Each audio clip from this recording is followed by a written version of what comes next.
والصلاة والسلام على سيد الأنبياء والمرسلين سيدنا ونبينا وشفيعنا حبيب قلوبنا وحبيب نفوسنا مولانا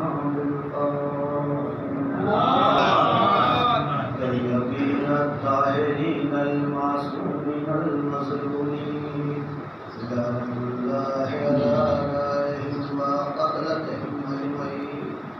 أما بعد فقد قال الله تعالى وتبارك في كتابه الكريم بسم الله الرحمن الرحيم. يا أيها الذين آمنوا اتقوا الله وكونوا مع الصادقين. عزیزان محترم، اور اس کے قرآن مجید کی جس آیت کریمہ کی تلاوت کا شرف حاصل کیا ہے، آج کے دن جس کی سب سے زیادہ یاد آئی اس کا ذکر کرنا ضروری سمجھتا ہوں. یہ مجلس آپ یہ سمجھیے کہ شکر گزار ہوں رضا صاحب کا. جب سے رضا خانہ بنا تب سے انہوں نے لگاتار مجھ سے اس قابل سمجھا، مجھے اس قابل کی اس مجلس کی کتابت کا شرف عطا کیا. اور ہمارے مرحوم شریف بھائی اللہ مجھ سے کہتے تھے تنہائی میں کہ آپ مجلسیں تو یہ بہت پڑھتے ہیں، لیکن جو مجلس ابو رضا صاحب کرواتے ہیں آپ وہ مجلس جو پڑھتے ہیں اس کا میں انتظار کرتا ہوں. میرے گھر کا تو ان کی طرف سے انتظام بھی رہ جاتا کہ آپ خاص تیاری کرتے ہیں. تو اللہ کی گزارش ہے کہ سورۃ فاتحہ مرحوم سید بھائی کو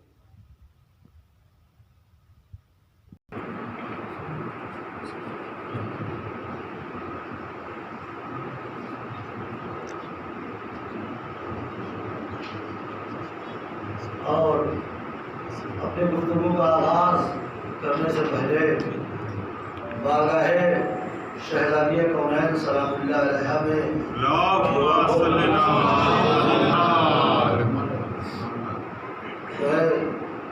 ملکہ جنت آپ کے لال کا ذکر کرنے میں جب یہ حلق سوکھنے لگتا ہے تو ذکر میں روانی پیدا کرنے کے لیے گلریز صاحب جو محنت کرتے ہیں حلق کو در کروانے کے لیے، تو آپ کی بارگاہ میں دعا ہے کہ ان کو ہر طریقے کے قرض اور مرض سے نجات دے اور انہیں ہر بلا و آفات سے محفوظ رکھ اور تمام سامعین کی ہر پریشانی سے ان کو نجات دیجیے.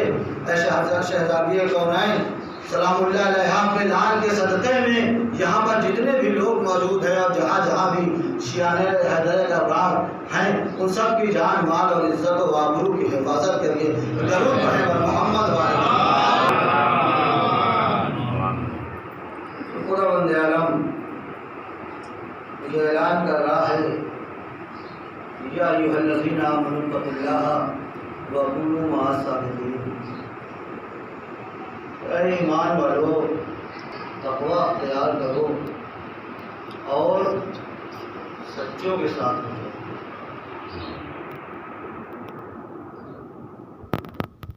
تو سب سے پہلے تو یہ صاف کر دینا ضروری ہے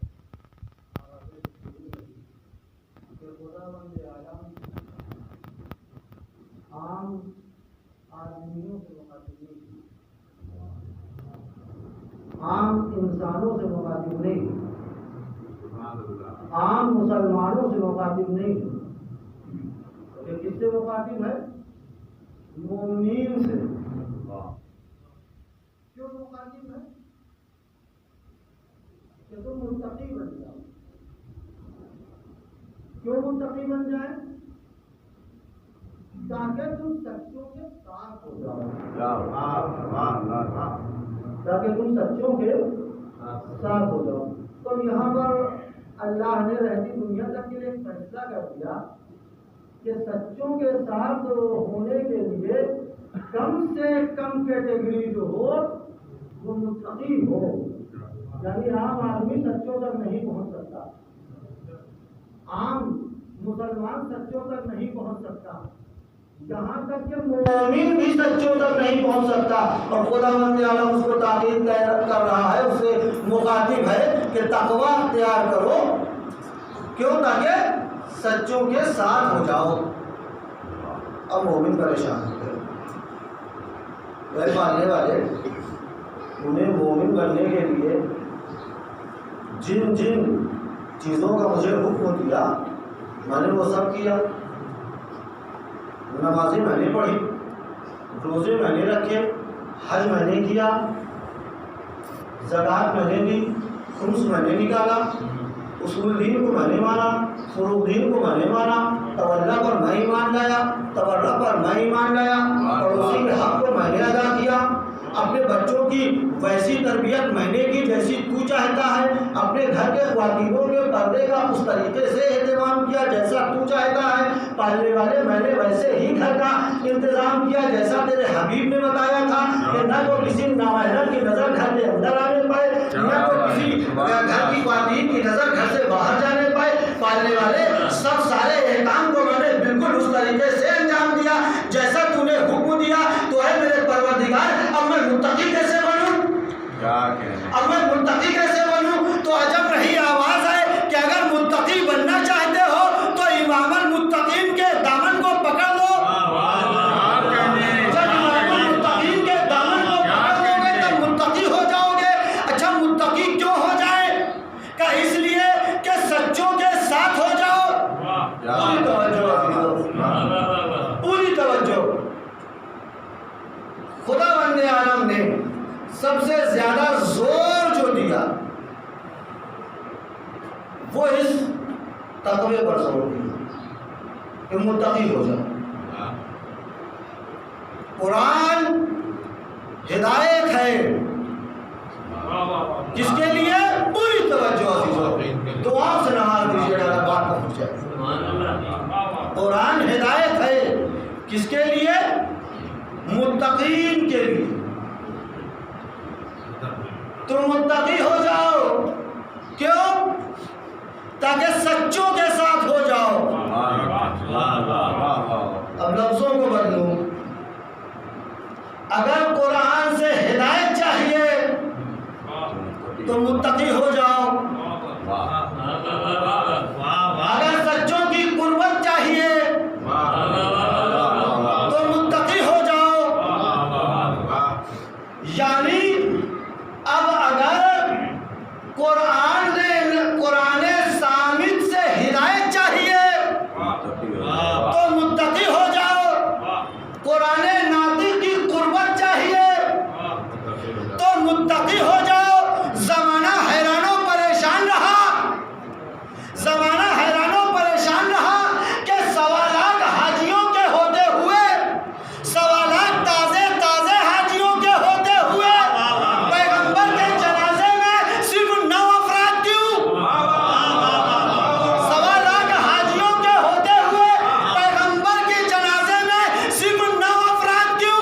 تو جب تاریخوں کو اٹھایا تو تاریخ نے یہ جواب دیا کہ پیغمبر کے جنازے میں 9 افراد صرف اس لیے ہے کیونکہ تمام کے تمام صحابہ نے امام المتقین کے دامن کو چھوڑ دیا تھا، اور ایسا ہو ہی نہیں سکتا کہ جو امام المتقین کے دامن کو چھوڑ جائے وہ قرآن صامت سے ہدایت یافتہ ہو جائے اور وہ صادق تک پہنچ جائے۔ صادق تک پہنچنے کے لیے سب سے پہلے امام المتقین کے دامن کو پکڑنا پڑے گا۔ اسی لیے تو پیغمبر نے ارشاد فرمایا تھا، انا مدینۃ علی البابا، مجھ تک پہنچنا ہے تو پہلے علی تک پہنچو، اگر علی تک پہنچ جاؤ گے تو مجھ تک پہنچ جاؤ گے۔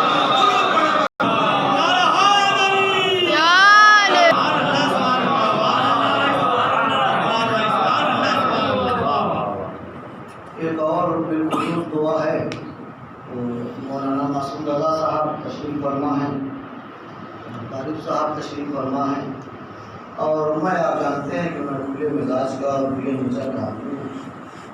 میں ان ٹوٹے پھوٹے لفظوں کو، جملوں کو جو حسن عطا کرنے کا کام کرتے ہیں، اور بھی کئی شخصیتیں ہیں، لیکن یہ دو لوگ تشریف فرما ہیں تو خداوند عالم سے ان کے لیے بھی دعا ہے کہ پالنے والے اس ذکر کے صدقے میں ان کو بھی ہر بلا و پریشانی سے محفوظ رکھیں اور ان کی زندگی کو خوشیوں سے بھر دیں۔ درود پڑھیں پر محمد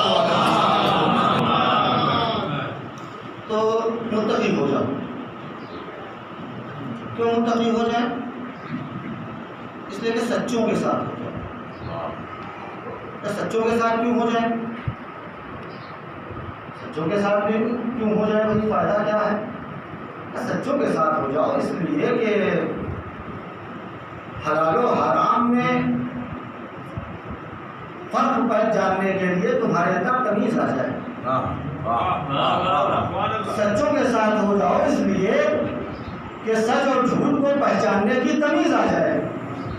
سچوں کے پوری توجہ سے جاننے محترم، سچوں کے ساتھ ہو جاؤ اس لیے کہ حق و باطل میں فرق جاننے کی تم میں تمیز آ جائے کہ حق کیا ہے باطل کیا ہے۔ شاید یہی وجہ تھی، شاید یہی وجہ تھی جب امام مظلوم نے آواز استغاثہ بلند کی، حل من ناصرین ینصرنا، کون ہے جو حسین کی نصرت کو آئے؟ تو اتنے بڑے لشکر سے تنہا حر نکل کر آئے،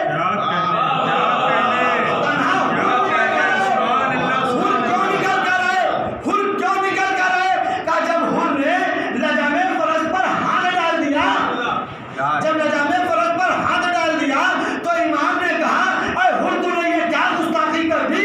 ارے تیری ماں تیرے غم میں بیٹھے۔ حر کو اچھا نہیں لگا، حر کو امام کا یہ جملہ اچھا نہیں لگا، اور حر نے کہا بھئی اپنا رسول اللہ، اگر آپ کی والدہ سیدہ سلام اللہ علیہا کی معرفت نہ ہوتی تو میں بھی کچھ کہتا۔ پتا چلا حر کو بد کلامی کرنے سے روکا کس نے؟ معرفت سیدہ نے۔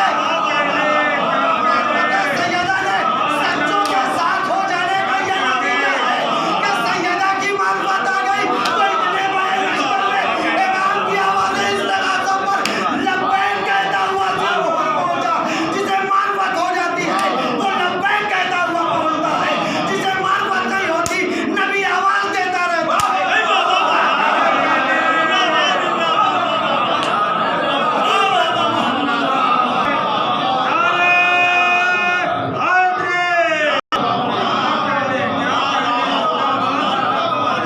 پسند نہیں آیا تو میرے جیسا خاطی گنہگار انسان منبر پر آ گیا ہے تو وہ یہ جملہ استعمال کر رہا ہے کہ حر کو پسند نہیں آیا، تو وہ جو دلوں کا راز جاننے والا ہے کہ وہ امام ہو ہی نہیں سکتا جو دلوں کے کیفیت سے آشنا نہ ہو، وہ تو یہ جان رہے ہیں کہ ہماری معرفت نے حر کو اتنا ظرف عطا کر دیا ہے کہ حر شکوہ لبوں پر نہیں لا رہا ہے، لیکن ملال ہے۔ کیوں ملال ہے؟ اس لیے کہ حرم کا یہ دستور تھا کہ کسی کو اگر ماں کے ذریعے مخاطب کر دو تو اسے بہت برا لگتا تھا۔ امام جانتے تھے کہ حر کو ملال ہے۔ کیوں ملال ہے؟ کیونکہ میں نے یہ کہا تھا کہ حر تیری ماں تیرے غم میں بیٹھے تو مجھ پر یہ واجب ہے، مجھ حسین ابن علی پر یہ واجب ہے کہ جس جملے سے جس وجہ سے حر کے دل میں ملال پیدا ہوا ہے اسی جملے کے ذریعے حر کے دل سے اس کے ملال کو دور کروں۔ وہاں جملہ کہا تھا کہ حر تیری ماں تیرے غم میں بیٹھے، یہاں دل سے ملال کو دور کرنے کے لیے کہا اے حر تیری ماں پر سلام ہو کہ اس نے کیا خوبصورت تیرا نام رکھا ہے، تو دنیا میں بھی آزاد ہے، تو آخرت میں بھی آزاد ہے۔ درود پڑھے گا محمد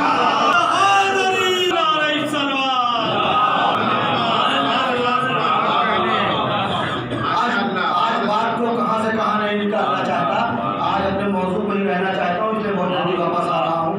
یا ایھا الذین آمنوا اتقوا اللہ وکونوا مع الصادقین، اے ایمان والو تقوی اختیار کرو اور سچوں کے ساتھ ہو جاؤ۔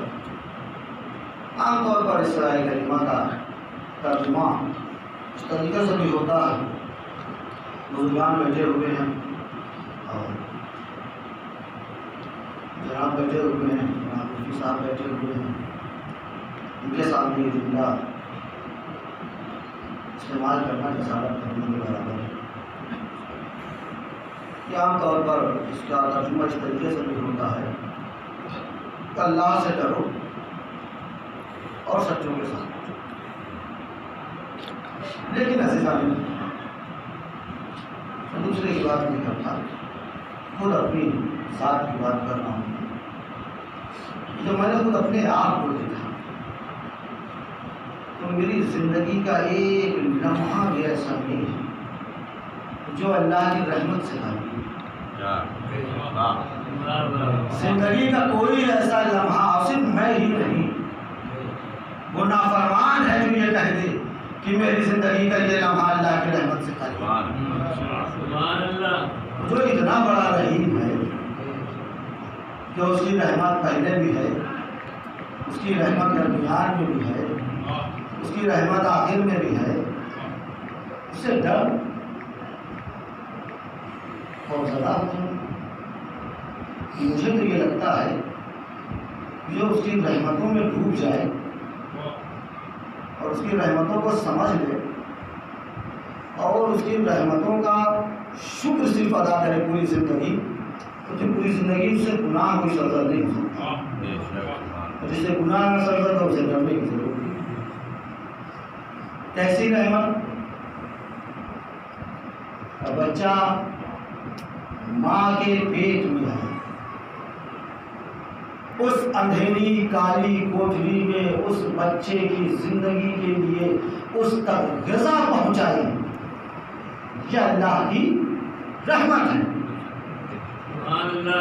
اللہ کی رحمت پہلے بھی ہے، درمیان میں بھی ہے اور آخر میں بھی ہے. اب بچہ دنیا میں آیا، بچہ دنیا میں آیا، رو کر اس نے یہ دلیل دی کہ میں زندہ ہوں. یہ اللہ کی اپنے بندے کے لیے رحمت ہے. اب بچے نے ہاتھ ہلایا، والدین نے دیکھا کہ ہاتھ صحیح و سلامت ہے، یہ اللہ کی رحمت ہے. اب بچے نے اپنے پیر سمیٹے، والدین نے دیکھا کہ پیر صحیح و سلامت ہے، یہ اللہ کی رحمت ہے. اب بچے نے آنکھیں کھولی، والدین نے دیکھا کہ آنکھیں صحیح و سلامت ہیں، یہ اللہ کی رحمت ہے. یہ اللہ کی وہ رحمتیں ہیں جو اس نے مانگی نہیں ہے. یہ رحمتیں اللہ اپنے بندے کو بن مانگے عطا کر رہا ہے. اب اللہ نے اس بچے کے لیے ماں کے غذا کا انتظام اس کے شوہر کے ذریعے کروایا. یہ اللہ کی رحمت ہے. اس بچے کو اس بچے تک غذا پہنچانے کے لیے ماں کو ذریعہ بنایا. یہ اللہ کی رحمت ہے. اب بچہ تھوڑا سا بڑا ہوا، اب بچہ اتنا بڑا ہوا کہ والدین نے چاہا کہ اس کا داخلہ مکتب میں کروائیں. حالانکہ کم والدین ہیں آج کل جو یہ چاہتے ہیں کہ بچے کا داخلہ مکتب میں کروائیں. بھائی درود پڑھے محمد. اب بچے نے گھر سے جیسے ہی پہلا قدم مکتب کے لیے اٹھایا، خداوند عالم نے فرشتوں کو حکم دیا اس کے والدین کے حق میں دعا کرو، اللہ کی رحمت. مکتب کے مدرس کے حق میں دعا کرو، اللہ کی رحمت. مکتب بنوانے والے کے حق میں دعا کرو، اللہ کی رحمت. مکتب میں جو پڑھا رہا ہے اس کے حق میں دعا کرو، اللہ کی رحمت. یہاں تک کہ مکتب کے بننے میں جس افراد نے مدد کی ہے اس کے حق میں دعا کرو، یہ اللہ کی رحمت ہے. اب بچہ مکتب میں پہنچا، اب بچہ مکتب میں پہنچا، مولوی صاحب نے کہا کہو بسم اللہ، اس نے بسم اللہ کہا کہو لا الہ الا اللہ. جیسے ہی لا الہ الا اللہ کہا خداوند عالم نے حکم دیا اس کے والدین کے گناہوں کو مٹا دو.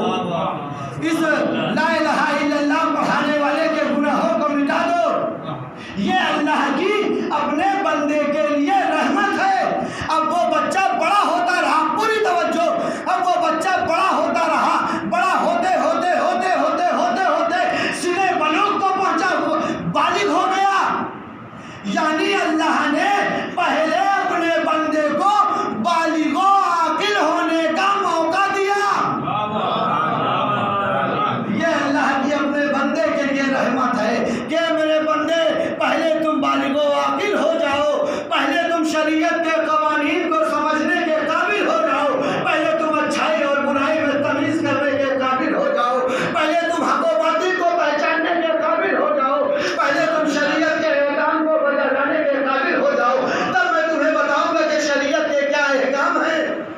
یہ اللہ جی اپنے بندے کے لیے رحمت ہے۔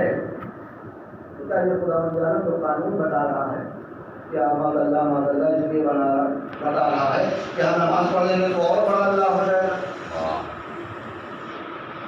یا ہم نافرمانی کر دیں گے تو ماذ اللہ کوئی فرق آ جائے گا؟ کائنات کی ہر مخلوق ایک جگہ پر جمع ہو جائے اور سب مل کر خداوند عالم کا سجدہ کریں، تب بھی اس کی بزرگی پر کوئی فرق پڑنے والا نہیں۔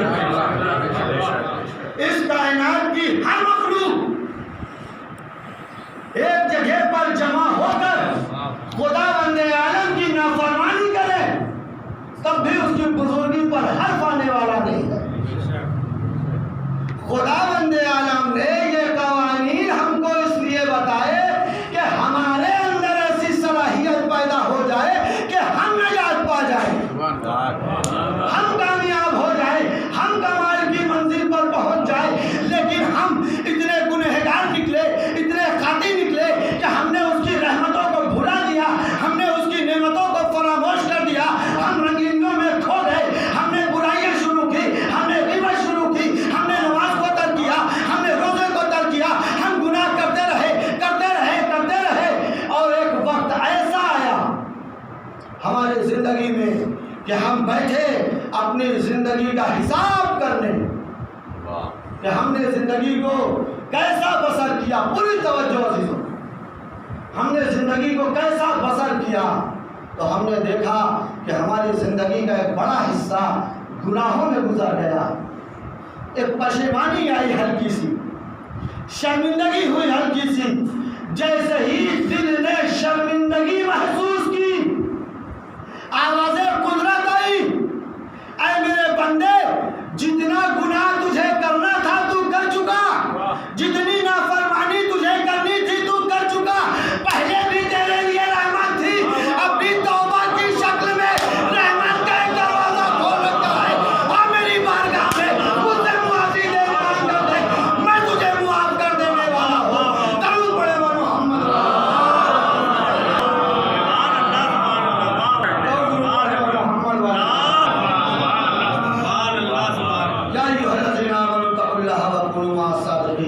ایمان والوں تقویٰ اختیار کرو، سچوں کے ساتھ رہو۔ تقویٰ اختیار کرنے کا مطلب ہرگز یہ نہیں ہے کہ سماج سے کٹ جائیں، معاشرے سے کٹ جائیں اور کہیں کسی ٹیلے پر جا کر اللہ ہو اللہ ہو اللہ ہو مشغول ہو جائیں۔ تو متقی ہونے کی دلیل ہی یہ ہے کہ سماج اور معاشرے کی ضروریات کو پورا کرے۔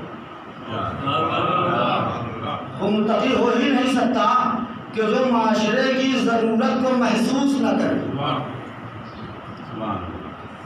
یعنی سماج اور معاشرے کے درمیان رہ کر اپنی زندگی کو اس طریقے سے گزارنا ہے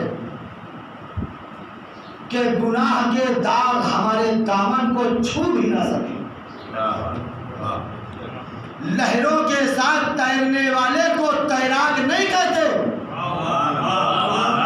اصل تیراک تو وہ ہے جو لہروں کو چیر کر اپنی منزل تک پہنچے، اپنے کردار کو اتنا مضبوط کر لو، اتنا بلند کر لو کہ ہم کو یہ نہ کہنا پڑے کہ ہم حسینی ہیں، بلکہ حسین ابن علی یہ کہیں کہ یہ حسینی ہے۔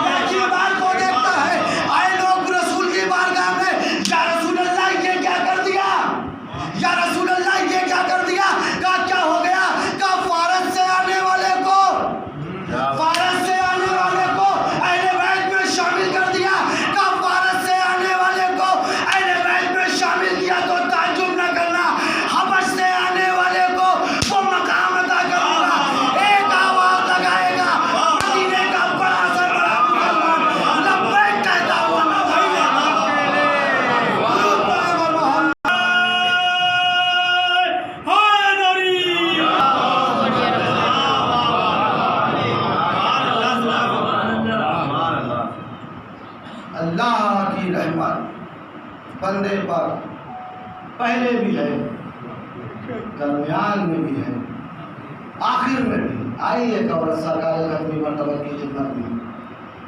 اللہ نبی اللہ، میں نے سنا ہے یا ہر موقع پر یہ کہتے رہتے ہیں کہ اللہ بہت رحیم،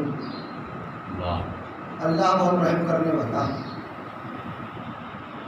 میں یہ دیکھنا چاہتی ہوں، جاننا چاہتی ہوں کہ اللہ کتنا رحیم ہے، اللہ کتنا رحم کرنے والا ہے۔ وہ جو عورت آئی تھی، اس کی آغوش میں ایک بچہ، پیغمبر اسلام نے کہا کہ سچ بتا، دیکھنا چاہتی ہے؟ کہا یا نبی اللہ، میں دیکھنا چاہتی ہوں اور جاننا چاہتی ہوں کہ اللہ کتنا رحیم ہے۔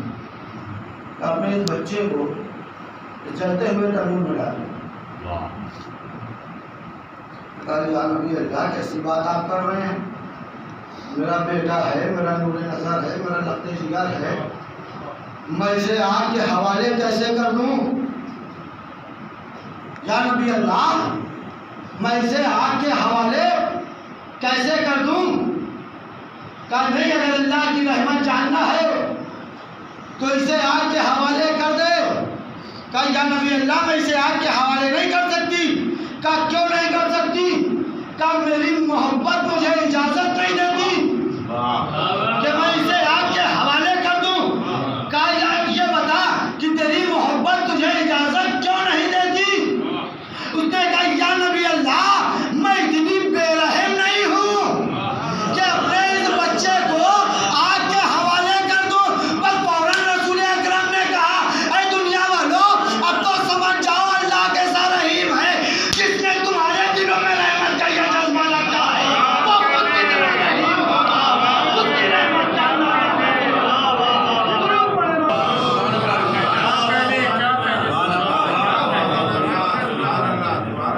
لیکن ہم جو ہے وہ دنیا کی رنگینیوں میں کھو گئے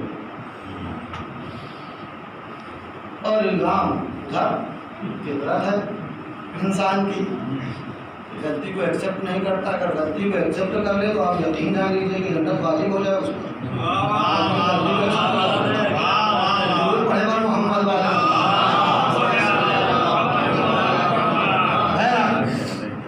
ہم رنگینیوں میں کھو گئے، پوری توجہ رنگینیوں میں کھو گئے اور شور بھی خوب مچایا کہ یہ رنگینیوں کا زمانہ ہے، یہ روشنی کا زمانہ ہے۔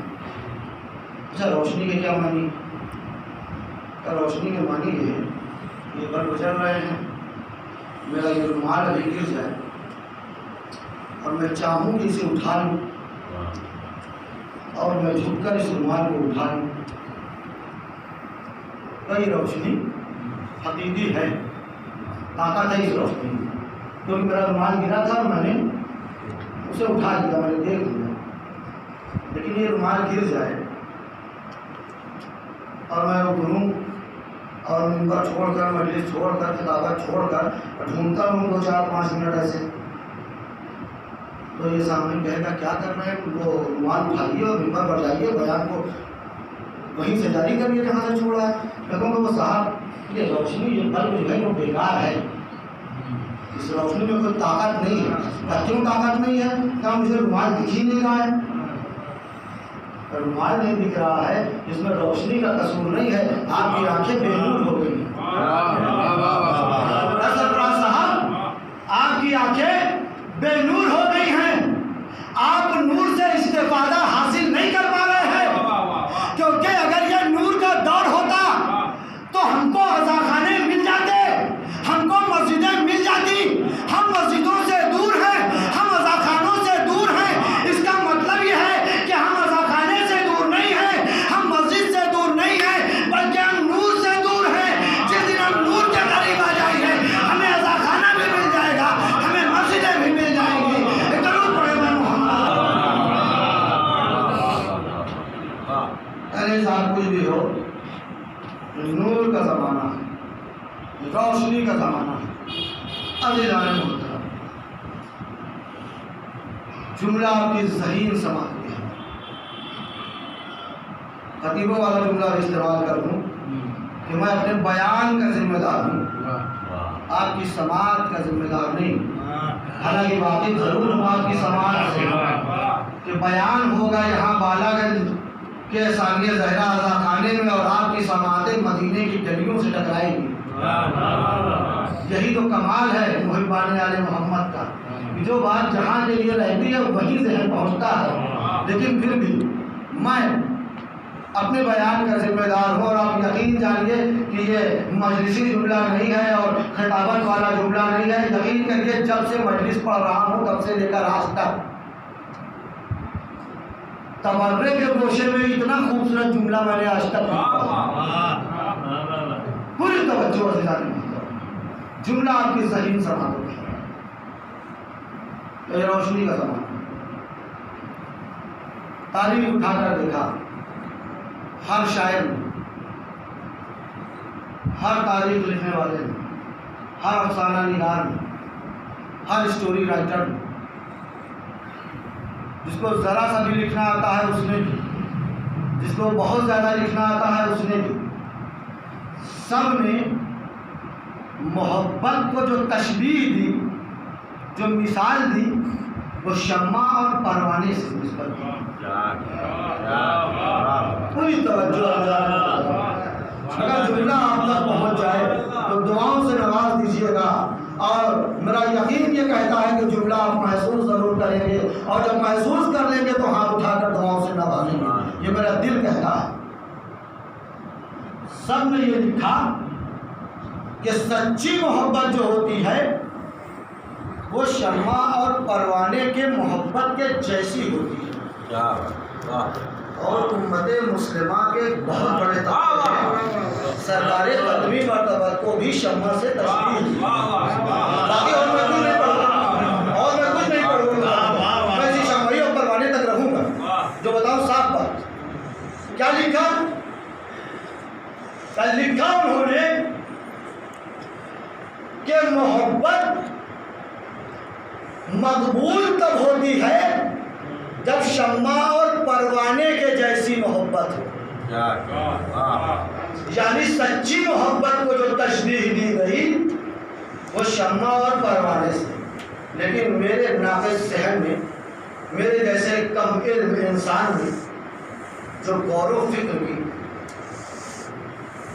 تو جو نتیجہ نکل کر آیا سنیے، بخدا دعاؤں سے نوازیں گے آپ، کہ میں نے جب غور و فکر کیا تو میں نے یہ دیکھا کہ پروانے جو شمع کے آگے پیچھے منڈلا رہے ہیں، دراصل یہ شمع کی محبت میرے جمع ہوئی۔ پھر کس لیے جمع ہوئے؟ یہ شمع کی نفرت میں اتنے اندھے ہو گئے،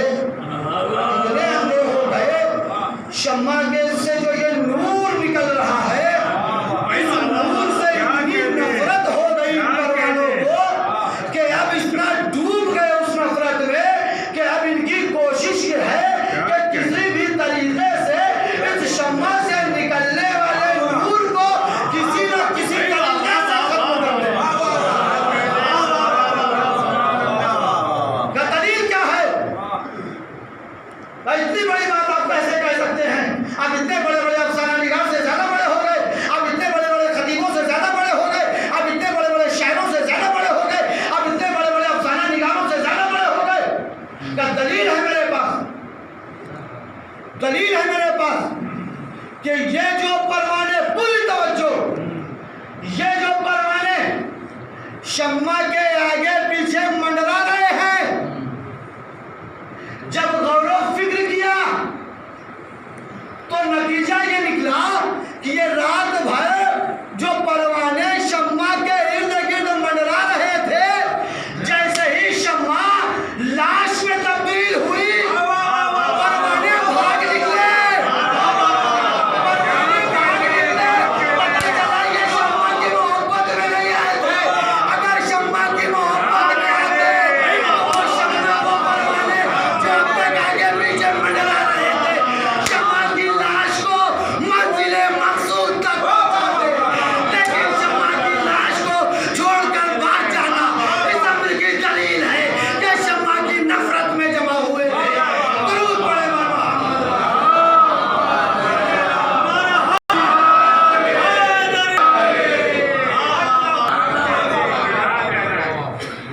کون درود پڑھے اور محمد جملہ بھی مکمل نہیں ہوا، جملہ بھی مکمل نہیں ہوا. یہ تو نور کا کمال ہے، یہ تو شمع کا کمال ہے کہ اس نے بجھنے سے پہلے اپنے نور سے ایک ایسی شمع کو روشن کر کے سلسلہ قائم کیا کہ اب رہتی دنیا تک کے لیے یہ پروانے جلتے اور بھونتے رہیں گے، لیکن ہر شمع بجھنے سے پہلے ایک دوسری شمع کا روشن کرتی ہے اور رہتی دنیا تک کے لیے شمع کے اس نور سے پوری دنیا روشن ہو جائے گی. درود پڑھے اور محمد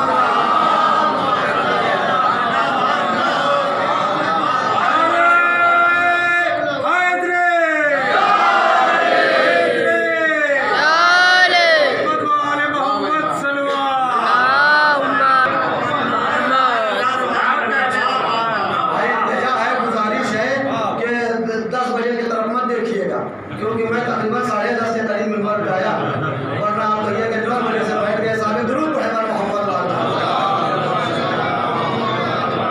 یا ایھا الذین آمنوا اتقوا اللہ وکونوا مع الصادقین. اے ایمان والو تقوی اختیار کرو اور سچوں کے ساتھ ہو جاؤ. لیکن ہم نے اپنا طریقہ زندگی یہ بنا لیا کہ کہاں ہم اور کہاں وہ، ہماری اور ان کی کیا برابری؟ یقیناً برابری نہیں ہو سکتی. وہ کافر ہے جو ان کو اپنے برابر کہے اور اپنے جیسا کہے. ہم اس چیز کے قائل ہی نہیں ہیں کہ ہم ان کی برابری کر سکتے ہیں. ہم تو اس چیز کے قائل ہیں وہ جس چیز کا پیغام دیتے چلے جائیں اس کو ہم فالو کرتے چلے جائیں. کہاں حضرت آدم علیہ السلام، کہاں ہم، کہاں حضرت نوح علیہ السلام، کہاں ہم. ہاں قطعی ہم نہیں پہنچ سکتے وہاں، لیکن تاریخ اسلام میں ایسے ایسے واقعات نگاہوں کے سامنے سے گزرے کہ ہم سے غصہ اٹھا کر دیتی. ایسے ایسے بندے خدا گزرے ہیں کہ نبیوں کو بھی چکر آ گیا، نبیوں کو بھی چکر آ گیا. مشہور و معروف واقعہ ہے، بارہا سنا ہوگا آپ نے. مجھ سے زیادہ علم رکھتے ہیں آپ. میں تو ممبر پر صرف اور صرف اس لیے آتا ہوں کہ یہ راضی ہو جائیں تاکہ نجات ہو جائے. آپ کے سامنے بیان کروں تاکہ اصلاح ہو جائے. اور اصلاح وہی کرے گا جو ایک ایک لفظ پر توجہ کرے گا. اسی لیے میں بار بار کہتا ہوں کہ توجہ چاہتا ہوں. تو بہرحال ایسے ایسے بندے گزرے. حدیث قدسی اٹھا کر دیکھیے، مشہور و معروف واقعہ. مجھ سے زیادہ آپ واقعیت رکھتے ہیں، مجھ سے زیادہ علم آپ کو ہے، لیکن میرے رب و لہجے میں بھی دیکھ لیجیے کہ جناب موسیٰ علیہ السلام چلے جا رہے ہیں، ایک شخص نے راستہ روکا. یا نبی اللہ، میں نے سنا ہے کہ آپ کی اللہ سے گفتگو ہوتی ہے. کہاں گفتگو ہوتی؟ یا نبی اللہ، ایک عرصہ ہوا شادی کو اور ابھی تک اولاد کی نعمت سے محروم ہے. اور کیا چاہتا ہے؟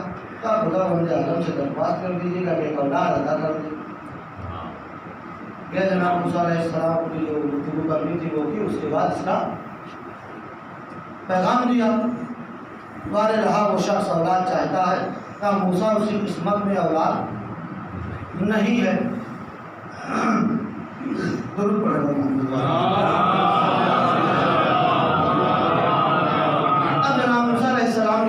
بیچارے کو بتا دیا. مایوس ہوا کیونکہ بہت بڑی مایوسی ہے، اس سے پتہ چل جائے کہ اب اولاد نہیں ہو. لیکن جو اللہ والا ہوتا ہے مایوس ضرور ہوتا ہے لیکن ثابت قدم رہتا ہے. وہ قدم اس کے بھٹکتے نہیں ہیں. اللہ سے محبت کرنے والا تھا، صبر کیا اس نے اور اپنے روزمرہ کی زندگی میں مشغول ہو گیا. ایک دن کا واقعہ ہے کہ گھر میں بیٹھا ہوا تھا، ایک سائل نے آواز دی، کون ہے جو میرے سوال کو پورا کرے؟ وہ شخص گھر پہ آیا. کہا کیا چاہتا ہے؟ کہا میں چاہتا ہوں کہ میرے اس وقت کے کھانے کا تو انتظام کرے. تو اللہ کا چاہنے والا تھا، مجھے سے بندہ تھا، اس نے بلایا دسترخوان پہ اس کو اور اس کے کھانے کا اہتمام کیا. اب اس نے جب کھایا پیا، کھانے پینے کے بعد کہتا ہے وہ صاحب کہ بتا تیری اگر کوئی خواہش ہو. نے کہا نہیں رہنے دیجیے، کوئی خواہش نہیں. یعنی تو بتا، اگر تجھے کچھ چاہیے میں تیرے لیے دعا کر دوں. کہا نہیں کوئی چاہت نہیں. کہا اچھا یہ بتا کہ تیری پوری زندگی میں سب سے زیادہ تجھے کس چیز کی ضرورت ہے جو تیرے پاس نہیں ہے؟ تو ہر انسان کو اولاد کی ضرورت ہوتی ہے اور میرے پاس اولاد نہیں ہے. کہ جا اللہ نے تجھے ایک اولاد عطا کی. اب اگر جناب موسیٰ علیہ السلام سے ملاقات نہ ہوئی ہوتی تو خوش ہو جاتا، لیکن اس سے تو نبی خدا جناب موسیٰ علیہ السلام پر بھی اس کا پکا ایمان، اللہ کی ذات پر بھی اس کا پکا ایمان، تو وہ خوش نہیں ہوا. کہا میں تجھ سے کہہ رہا ہوں تو مایوس کیوں ہے؟ اللہ نے تجھے ایک اولاد عطا کی. کہا تو یہ کیسے کہہ سکتا ہے؟ نبی خدا نے آ کر مجھے منع کیا ہے کہ اللہ نے کہا ہے تیرے قسمت میں اولاد نہیں ہے. کہا میں تجھ سے وعدہ کر رہا ہوں، مجھے اپنے اللہ کی رحمت پر پورا بھروسہ ہے. اس بھروسے کے بنا پر میں تجھ سے وعدہ کر رہا ہوں کہ 1 سال پورا بھی نہ ہوگا اور اللہ تجھے اولاد عطا کرے گا. اب یہ کہہ کر وہ چلا گیا، لیکن اس شخص نے یہ سوچا کہ چونکہ میں نے اس کے کھانے کا اہتمام کیا تھا تو اس نے میرے دل کو خوش کرنے کے لیے یہ مجھ سے کہہ دیا. لیکن بچہ کہاں ملے گا، بیٹا کہاں ملے گا، اللہ منع کر چکا ہے. ابھی 3 مہینے بھی نہ گزرے تھے کہ آثار نمایاں ہوئے. دل خوش بھی ہوا، حیران بھی ہوا. دل خوش بھی ہوا، حیران بھی ہوا. اب اسی خوشی اور حیرانی میں دن بسر ہونے لگے. دن بسر ہوتے رہے. ایک وہ وقت بھی آیا کہ جب اس کے گھر میں ایک خوبصورت بچے کی ولادت ہوئی. اب اس کے گھر میں ایک خوبصورت بچے کی ولادت ہوئی. اچھا اب ایسا بھی نہیں ہے کہ ولادت ہو گئی تب جناب موسیٰ سے بدگمان ہو جائے. بچہ آغوش میں آ گیا پھر بھی نبی خدا سے بدگمان نہ ہوا، اللہ سے بدگمان نہ ہوا، بلکہ بچے کو آغوش میں اٹھایا، جناب موسیٰ کے قریب پہنچا، سلام کیا، یا نبی اللہ، اللہ نے مجھے یہ بیٹا عطا کیا. جناب موسیٰ علیہ السلام نے کہا بہت اچھی بات ہے، بہت اچھی بات ہے کہ اللہ نے تمہیں بیٹا عطا کیا. یعنی آپ نے پہچانا نہیں، آپ نے غور نہیں کیا. کیا غور نہیں کیا؟ کہ میں وہ ہوں کہ جس سے آپ نے آ کر یہ کہا تھا کہ تیری قسمت میں اولاد نہیں ہے.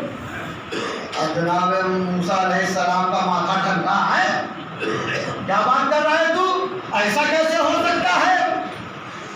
ہو ہی نہیں سکتا کہ اللہ تجھ کو اولاد عطا کر دے. اب جناب موسیٰ علیہ السلام کا نہیں یقین ہو رہا ہے. جائیے پوچھ لیجیے، جائیے جا کر پوچھ لیجیے. اب جناب موسیٰ علیہ السلام پہنچے اور تاریخوں میں ملتا ہے کہ جناب موسیٰ علیہ السلام اتنی گفتگو کرتے تھے اللہ سے، اتنی گفتگو کرتے تھے جیسے آج کی زبان میں کہہ لیجیے کہ ہم کسی کے دوست ہو جائیں تو دوست جو ہے وہ یہ کہیں کہ وہ منہ لگے ہو گئے سرفراز میں.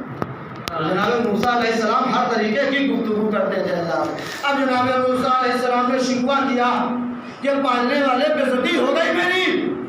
کہا موسیٰ کیوں بےعزتی ہو گئی؟ کہا پالنے والے تو نے مجھ سے کہہ دیا کہ اس کے قسمت میں اولاد نہیں ہے اور تو نے اس کو اولاد عطا کر دی. کہا موسیٰ یہ سب باتیں بعد میں، پہلے میرا ایک کام کرو. کہا کیا پالنے والے؟ کہا ایسا کرو کہ میرے لیے انسان کے جسم کا ایک ٹکڑا گوشت لے آؤ. اب جناب موسیٰ علیہ السلام نے تشتری لیا، چاقو لیا، دکل بات کر رہے ہیں، آدمی نکل رہا ہے، سلام کیا، بھیا وہ اپنے جسم سے ایک ٹکڑا گوشت کاٹ کر دے دو، اللہ نے منگوایا ہے. کیسی بات کر رہے ہیں نبی اللہ؟ اللہ جس کو سے مغرا، اسے انسانی گوشت کی کیا ضرورت ہے؟ مایوس کر دیا، دوسرے دروازے پر پہنچے، تیسرے دروازے پر پہنچے، چوتھے، صبح سے شام ہو گئی جناب موسیٰ علیہ السلام کو، کسی نے بھی گوشت نہ دیا اپنے جسم سے نکال کر۔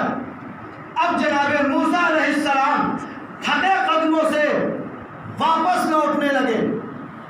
ابھی کچھ ہی دور چلے تھے کہ راستے سے ایک سائل آتا ہوا دیکھا، سلام کیا سائل نے، جواب دیا جناب موسیٰ علیہ السلام نے، یا نبی اللہ بڑے مایوس نظر آ رہے ہیں۔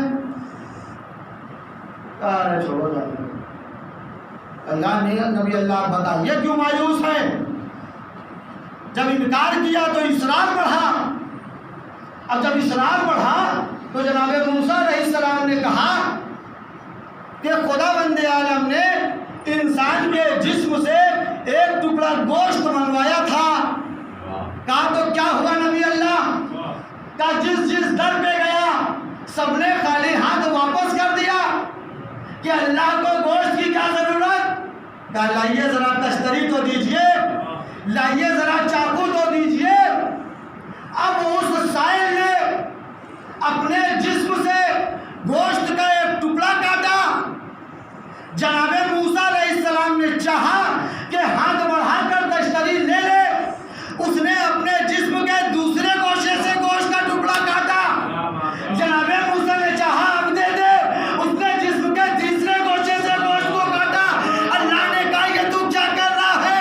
اللہ نے جسم کے گوشے سے صرف ایک جسم کا ٹکڑا مانگا تھا، یہ تو ہر جگہ سے کاٹ کر کیوں دے رہا ہے؟ کہا اے نبی اللہ جسارت معاف ہو، گستاخی معاف ہو، اللہ نے صرف جسم کا نام لیا ہے، جسم کے حصے کے بارے میں نہیں بتایا۔ نہ معلوم میرے پروردگار کو جسم کے کس حصے کا گوشت زیادہ پسند ہو، یہاں کا بھی گوشت لیجیے، یہاں کا بھی گوشت لیجیے، یہاں کا بھی گوشت لیجیے۔ اب جناب موسیٰ علیہ السلام گوشت لے کر پہنچے۔ کیا ہوا؟ موسیٰ آ گئے، آ گیا پالنے والے، گوشت لے آئے، لے آیا، ایسے ملا، ارے پروردگار، پھر وہی بتایا میں نے شکوا، دماغ خراب ہو گیا۔ جس در پہ گیا، پوری توجہ سے سامنے، جس در پہ گیا سب نے خالی ہاتھ واپس کر دیا، مایوسی کے سوا میرے ہاتھ کچھ نہ لگا۔ کہا موسیٰ گوشت ملا کیسے؟ کہا لوٹ رہا تھا، راستے میں ایک سائل ملا، اور عجیب سائل تھا کہ اس نے اپنے جسم کے ہر گوشے سے ایک ٹکڑا گوشت کا کاٹ کر دیا، تب میں تیری بارگاہ میں گوشت لے کر آیا ہوں۔ موسیٰ بندوں نے گوشت نہ دیا تھا، تم تو نبی تھے، اے موسیٰ تم گوشت دے دیتے، لیکن اے موسیٰ تم نے نبی ہوتے ہوئے بھی اپنے جسم سے گوشت کا ٹکڑا دینا گوارا نہ کیا، لیکن میرے اس بندے نے میری خوشنودی میں اپنے جسم کے ہر گوشے سے گوشت کو کاٹ کر دیا، تو پھر میں خالق کو کیسا خالق جو اپنے بندے کی بات کو رد کر دیتا۔ درود پڑھے محمد۔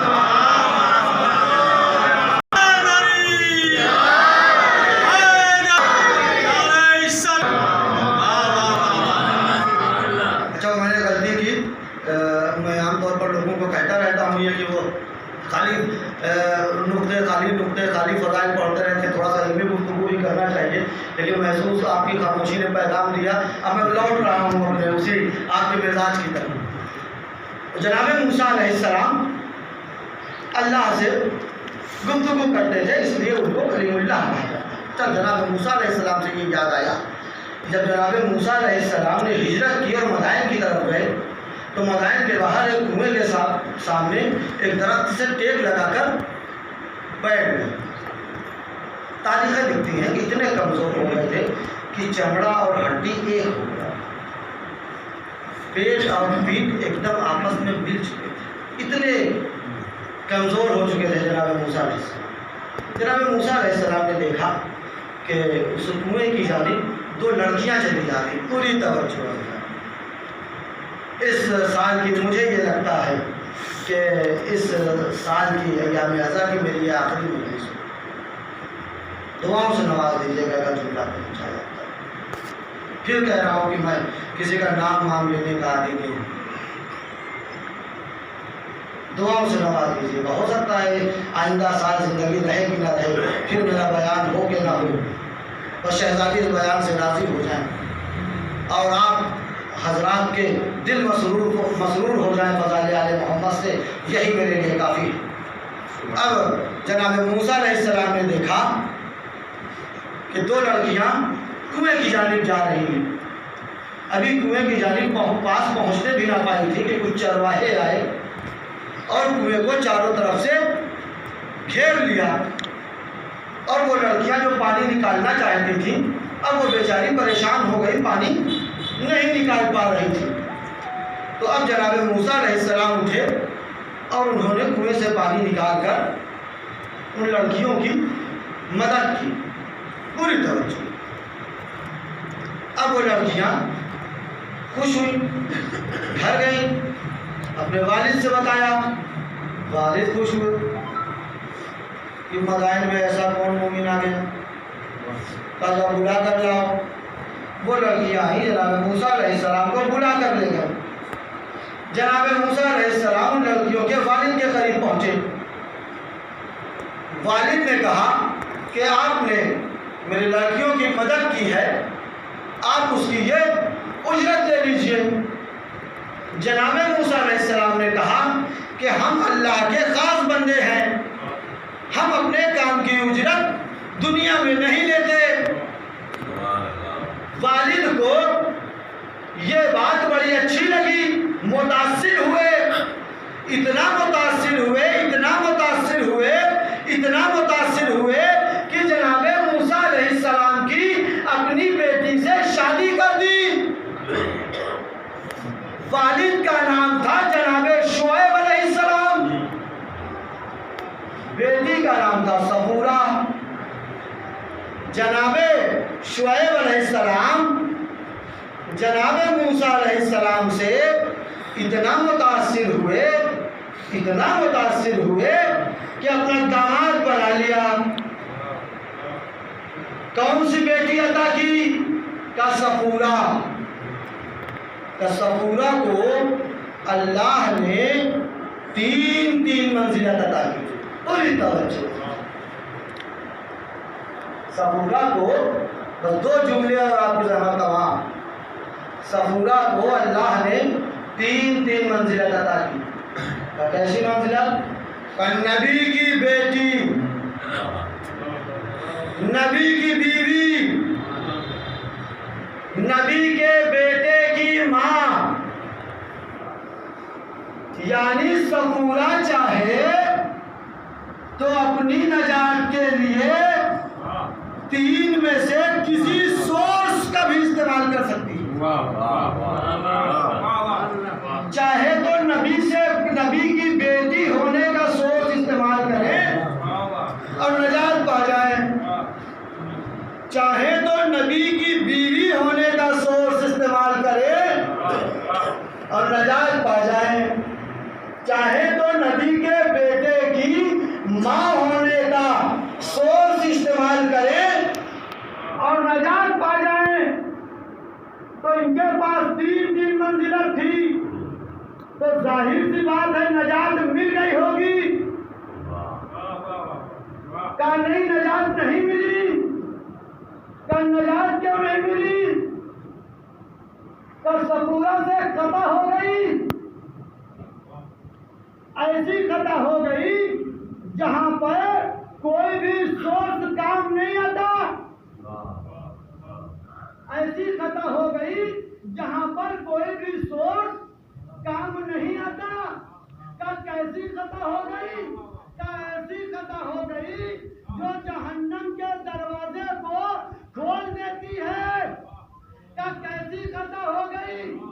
کہا صفورہ نبی کی بیٹی ہونے کے باوجود، نبی کی بیوی ہونے کے باوجود، نبی کے بیٹے کی ماں ہونے کے باوجود، صفورہ موسیٰ کی شہادت کے بعد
رشتے کو اتنا سخت کر دیا تھا کہ رشتہ اپنا مکان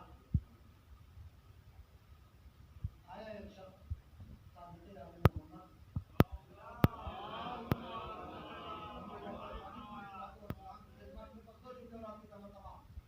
اس کے بعد ایک جملہ صادقین کو کہ وہیں سے ربط مسائل. حالانکہ آپ یقین جانیے میں بڑے رسول پر ہوں، میں پیاسا ہوں. اس بات بہت تیاری کی تھی میں نے، لیکن آپ لوگوں نے کم مجلسیں پڑھوائی. درود پڑھے بر محمد والے. آیا ایک شخص کا مولا یہ بتائیے کہ ایک عورت کا اپنے شوہر کی زندگی میں کیا رول ہے؟ ایک عورت کا اپنے شوہر کی زندگی میں کیا رول ہے؟ امام نے فرمایا ایک عورت کا یوں تو بہت سارا کردار ہے، لیکن دو کام ایسے ہیں کہ ان دو کاموں کی وجہ سے عورت کمال کی منزل پر کمانا. کون سے دو کام؟ پہلا یہ کہ اپنے شوہر کو صاحب اولاد بنا دے. جو اللہ کی مصلحت سے صاحب اولاد نہ ہو ان کی بات نہیں ہے، وہ تو اللہ کی مصلحت ہے اور قسمت میں ہے تو جس اللہ سب کو عطا کرے گا وہ عطا کرنے والا ہے، اور اگر نہیں عطا کر رہا ہے تو یقیناً اس میں بندے کا فائدہ ہے اس کے نہ عطا کرنے میں. تو یہ والا معاملہ اس زمرے میں نہیں. کا پہلا یہ پوری توجہ سے کا پہلا یہ کہ اپنے شوہر کو صاحب اولاد بنا دے. کا دوسرا یہ کہ اپنے شوہر کے لیے باعث سکون بن جائے. اپنے شوہر کے لیے باعث سکون بن جائے. یعنی ایک عورت کمال کی منزل پر تب تک نہیں پہنچتی جب تک کہ اپنے شوہر کو صاحب اولاد نہ بنا دے یا اپنے شوہر کے لیے باعث سکون نہ بن جائے. قلیل دور حضرت آدم علیہ السلام کے خدمت میں جب جناب حوا کو پیش کیا گیا تو جناب آدم علیہ السلام نے سوال کیا کہ پالنے والے یہ کون؟ جواب آیا آدم یہ تمہارے دل کا سکون ہے. اے آدم یہ تمہارے دل کا سکون ہے. پتہ چلا ایک عورت کمال کی منزل پر تب پہنچتی ہے، ایک عورت کمال کی منزل پر تب پہنچتی ہے جب اپنے شوہر کو صاحب اولاد بنا دے، اس کے لیے باعث سکون بن جائے. تمام ازواج میں ہم نے تنہا خدیجۃ الکبریٰ کو دیکھا جس نے پیغمبر کو صاحب اولاد بنا دیا، اور تمام ازواج میں ہم نے پیغمبر کو بارہا کہتے سنا کہ جتنا سکون مجھے خدیجہ کے پاس ملا اتنا سکون مجھے نہیں ملا. درود پڑھے بر محمد.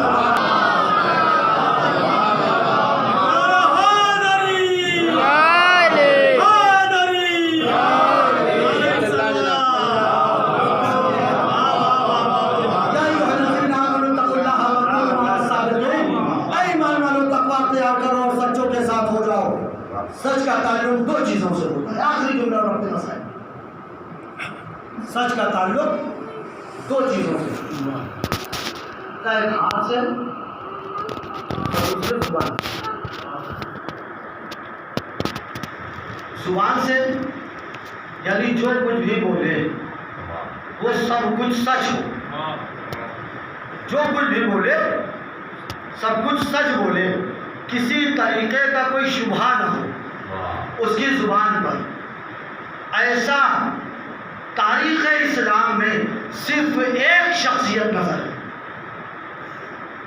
اپنے اگر تعریف کرے تو سمجھ میں یہ آتا ہے کہ محبت میں تعریف کر رہے ہیں. کمال تو تب یہ ہے کہ دشمن تعریف کرے. ہر موقع پر دشمن یہ کہتا نظر آیا کہ ہم سب کچھ مان سکتے ہیں لیکن یہ کبھی نہیں مان سکتے کہ محمد عربی کبھی جھوٹ بول سکتے ہیں. اس کائنات میں ہم نے محمد عربی سے بڑا سچا کسی کو نہ دیکھا جو زبان سے کہہ دے وہ سچ ہے. پیغمبر اگر کہہ دے تو وہ سچ ہے. یہ کون کہہ رہا ہے؟